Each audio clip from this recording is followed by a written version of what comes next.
perspective, you would be so far behind the game that you're not even relevant. Whereas in lots of other fields, that's not, 5 years is nothing. But in ours, 5 years is huge. So the idea of being ahead of it, absolutely, you're bang on. Cloud and moving to converged environments and the whole thing is going to change our skill set a lot. We're going to have to learn a whole lot of new stuff that we've never learned before. Does it change our role completely? I don't think so. I think we're still the same people. But it's the same question. I bet if we had a time machine and I could have done this talk in 2003, you would have asked me the same question about wireless networks. And maybe in a different form, though. Yeah. But it's the same. It would have been the same kind of question. Now everything's going to be wireless. How does that change our world? It didn't. We had to learn a whole bunch of new stuff. We had to deal with a whole bunch of, oh crap, WEP is cracked. Now our wireless is all messed up. We're going to have to learn that stuff. There's lessons there. But it's the same kind of lessons we've learned with other new technologies along the way. So the key here is this, right? I mean, so like to take you into the value cycle within an organization, or as companies look for skill and look for talent, right?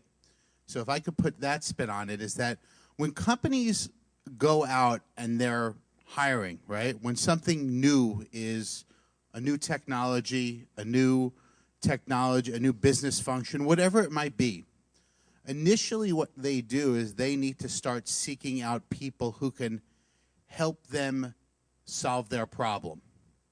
And the more current your skills relate to the future problems that a company will have, the more leverage or the more in demand. It's a simple supply-demand scenario. So the idea of being able to position yourself in a way where you can become more valuable and that you can leverage the skill set that you currently have to look forward, I think that's a big thing, right? Looking forward. I think a lot of people get enamored with their press clippings and they talk about how many articles they wrote and how many conferences that they spoke at and all this other stuff. At the end of the day, it's really about your skill, and it's really about your ability to solve somebody's problem. And if that's the case, the employer will get something that they need, and you can leverage that skill to get something that you want. You think about that. You think about when you're selecting a position, right? What do you guys think about when you select it? If you're changing jobs, what are things that you think about?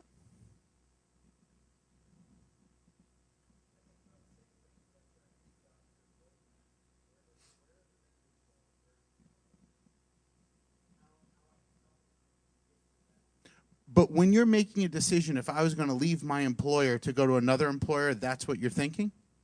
You're thinking, what's the vendor doing? Or okay. So you're trying to think, like, what can I get out of it that I don't already have? Okay, that's good. Anybody else? Back?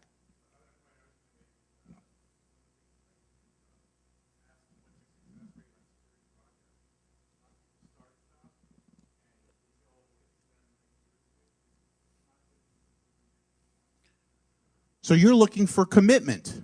That's commitment. Anybody else? Go for it. Travel. Quality of life. Cash. Cash and education. Those are all. So you're looking for what's in it for me type of scenario. Brass tacks. Better quality of life, more money. Sir.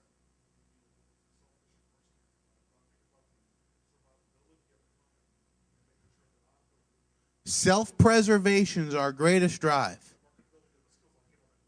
So the best part about these answers is that all these answers are unique to the individual, and they're all right.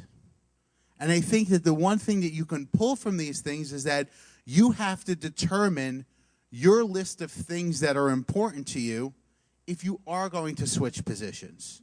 I think that, and this is going to sound completely crazy coming from somebody who makes their living off people changing positions. The best advice that I give most people is to remain in their job and to make their job work for them. It's crazy, right? I mean, that was just crazy, right? But the idea is this, is that you build internal brand in your job. People know you. They count on you. They already know what they can go to you for. You built relationships. Those types of things have a tremendous amount of value. So in a lot of cases, what happens is people give up too early. What you have to be able to do is figure out how to social engineer your position to get the skills out of it that you want.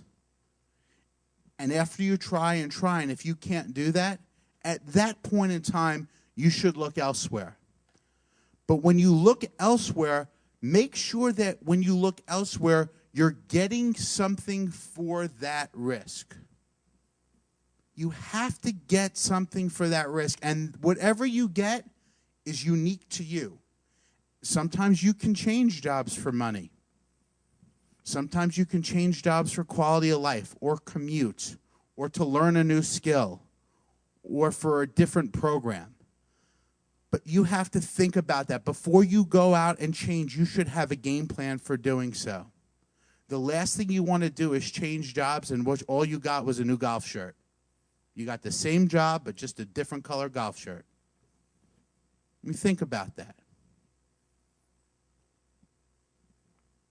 Sir. Don't hurt yourself, Mike. I swear. All right, cool. Does your advice to people vary by their age? And what I'm thinking of is, even though it's illegal in the United States, it's much harder to hold down that InfoSec job, IT job, whatever job in a corporate environment, the nice paying corporate environment, as you advance to 50 and 60 and beyond. What I'm getting at there is, I guess the second part of my question, how do you feel about advising on moonlighting, to go build your own job later in case you get displaced permanently as you go to 50, 55, 60 and beyond?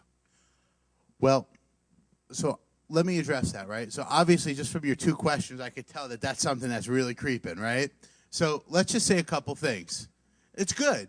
I mean, look, to ignore that ageism, racism, genderism, whatever you want to call it, to ignore that that's something that doesn't exist behind all the EOE statements that are out there, after 15 years of doing that, you can't convince me that it doesn't, right? And I've worked with very small companies. I've worked with very big companies.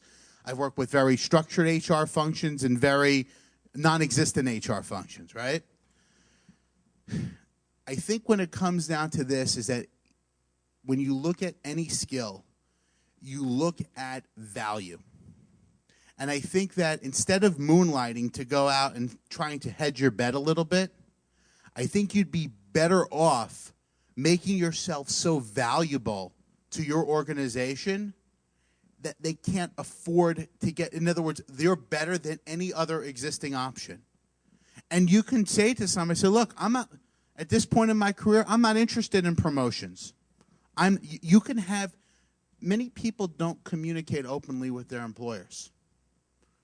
A lot of managers believe that their employees want the same exact things out of their careers as they want for theirs. So if you're in a situation where you're saying, hey, look, I really like my job and I would just get so darn good at it that when they say who's the best person on the team, you're the guy. So I think that if you could take that effort that you might divert other way and push it down into your job and into your own development, if you do that and your company doesn't like you, you're going to be valuable outside to other employers too. You could go do 1099 contracting because in those situations, they don't care about career development. They just care about skill. I got a good example of that. I worked with a guy at one point who was one of 3 experts in the world on a particular part of mainframe security. I mean, uber specialized, but I mean, this guy was the best of the best.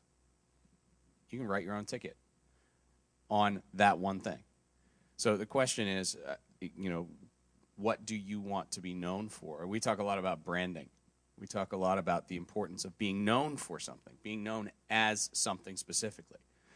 And we talk a lot about that because ultimately what you're known for will, if you can establish a brand, whatever that brand is, best guy on the team for doing X. If X is a valuable thing, you will always have a position. And whether if the position's not there, position will be somewhere else. You were going to say something? Here. You're saying that you should make yourself valuable to your company, right? So are you talking more at the managerial, director, VP? Because your VP may think, okay, my team, the groups that are under me are great. But if your EVP says, guess what? We're going to outsource the whole lot. You're shit out of luck. I mean, look, you know what? I mean, organizations get redlined all day long for business situations. But if you're making your skills valuable, like one of the things that you have to think about is that when you're going out and choosing to develop your skills, in addition to my current employer, other companies in the area, if the skill that I'm developing, will they be valuable to the other companies around? So you have to have a 360 view of your marketplace, your current skills, and if you're going to go out and build and make some more investments in yourself, yes, you can get redlined, but if you get redlined, you should know, if something bad comes down, what are my options? And I think that it's our own kind of career contingency plan, right? So it's about planning. You have to think advance. So yes, we can all, think about all those guys. I mean, it's a perfect example. I mean, this is like real life, right? So in New York City, the two places that you really could never, ever pull people out of were Goldman Sachs and Lehman Brothers. And the only places that those guys would go would be to each other because their teams were so great. Lehman Brothers doesn't exist anymore. A lot of those guys didn't know what to do. They wound up going to a lot of different, like I know a lot of guys that are ex-Lehman Brothers guys now that are in Philadelphia, that are in Washington, D.C., that are in all these other places because they got so caught up with the fact that things were going so good internally that they didn't think about what would happen if I had to look for a job, where would I look? Where would my skills be valued? And who could pay me what I need to earn? You have to think that way. Because unfortunately, the only thing that we control is our skills. We did this talk earlier today. I don't know if anybody was here or not, but the talk was focused, the title of the talk was Your Career is Your Business. And the concept is that you have to manage your career as it is a business. That's the one thing that you own is your skill development. It's your money maker.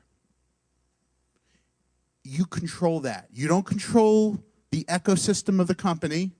You don't control the ethics of the company. You don't control the financial viability of the company. I mean, your company could get bought. It could get acquired. It could go under. Big cost cutting. I mean, if you worked for BP, they lost, a lot of people are going to lose their jobs over there. But when that happens, something like that happens, you have to keep your head up and looking for things to say, what is the long-term viability